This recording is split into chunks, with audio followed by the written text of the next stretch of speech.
Berikut pembagian tugas untuk ketujuh anggota KPPS dalam pemilu 2024.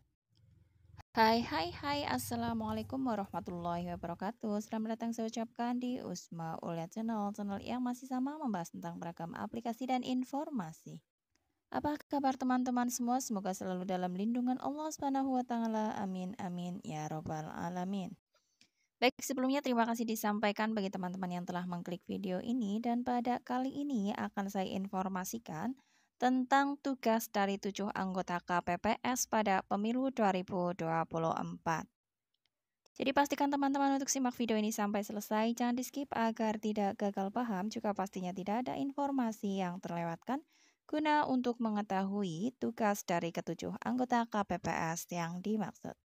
Baik, langsung saja masuk ke pembahasannya. Sebagai informasi untuk teman-teman, bahwasanya sesuai dengan peraturan KPU nomor 8 tahun 2022, KPPS berkedudukan di tempat pemungutan suara atau TPS. Kemudian tugas utamanya untuk anggota KPPS yaitu adalah menyelenggarakan pemungutan suara. KPPS terdiri dari 7 anggota, di mana 1 diantaranya adalah ketua yang merangkap anggota dan 6 orang anggota lainnya.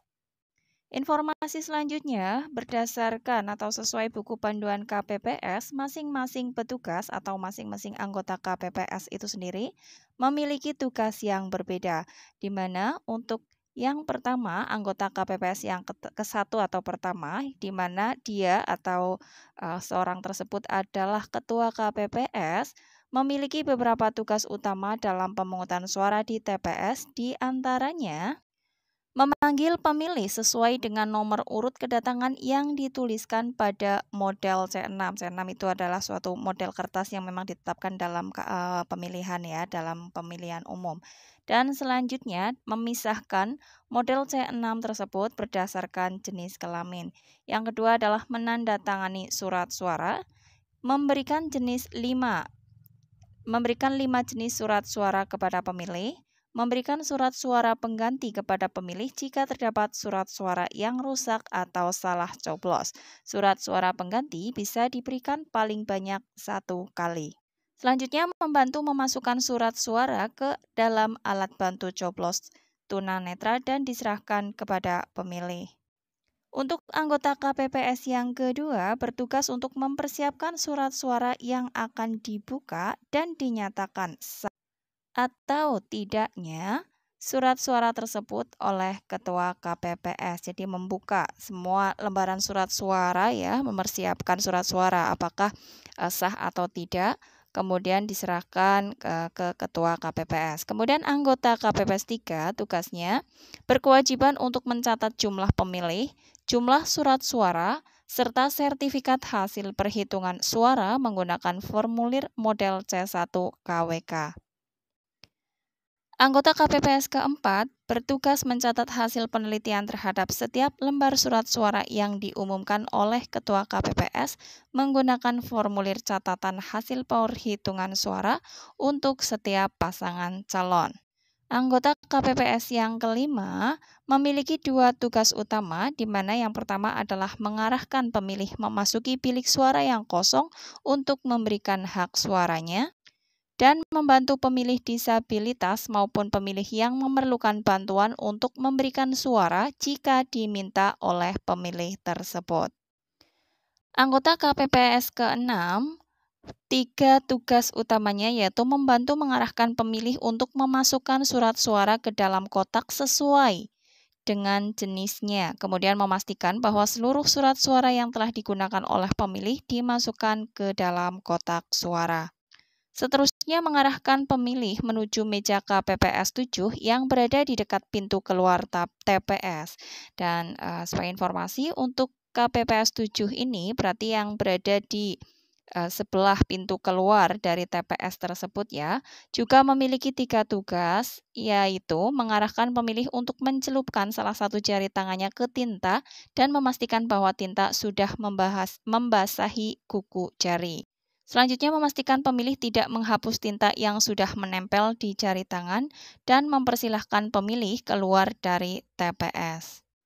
Selanjutnya, tugas KPPS setelah selesai pemungutan suara Ada beberapa tugas yang wajib dilaksanakan ya. Yang pertama adalah setelah semua anggota KPPS, saksi dari parpol dan pemilih TPS lain memberikan suara, Ketua KPPS mengumumkan kepada yang hadir di TPS bahwa pemungutan suara sudah selesai, dilaksanakan serta akan dilanjutkan dengan proses perhitungan suara. Kemudian yang kedua, menandai dan mengamankan surat suara sisa atau yang tidak terpakai dan rusak dengan ketentuan yaitu surat suara sisa dan tidak terpakai diberi tanda silang dan diberi paraf oleh Ketua KPPS. Surat suara yang rusak atau salah coblos diberi keterangan rusak dan juga diparaf oleh Ketua KPPS juga.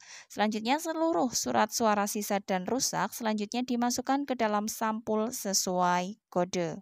Ya, demikian untuk uraian tugas 7 anggota KPPS pada pemilu 2024 yang akan berlangsung pada tanggal 14 Februari 2024 nantinya ya.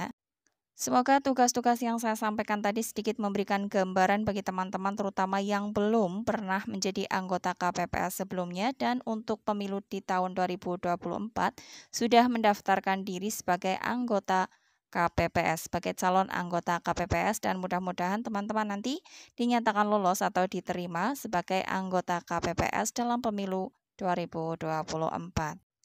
Bagi yang merasa informasi ini bermanfaat, bisa silahkan di-share ke media sosial yang teman-teman miliki. Dan bagi yang merasa informasi ini tidak bermanfaat, tolong cukup diabaikan saja. Bagi teman-teman yang memiliki pengalaman pernah menjadi anggota KPPS, pastinya memiliki gambaran untuk sistem kerjanya bagaimana, bisa silahkan di-share dengan cara tulis saja di kolom komentar untuk kita sharing bersama ya. Atau ingin menambahkan informasi seputar pemilu 2024, juga dipersilahkan ditulis saja di kolom komentar, nanti akan saya upayakan untuk membalas komen-komen kalian. Bagi teman-teman yang juga masih memiliki pertanyaan, bisa silahkan tulis saja di kolom komentar dan akan saya upayakan untuk membalasnya juga. Dan akhir kata, salam sukses selalu tentunya dan wassalamualaikum warahmatullahi wabarakatuh.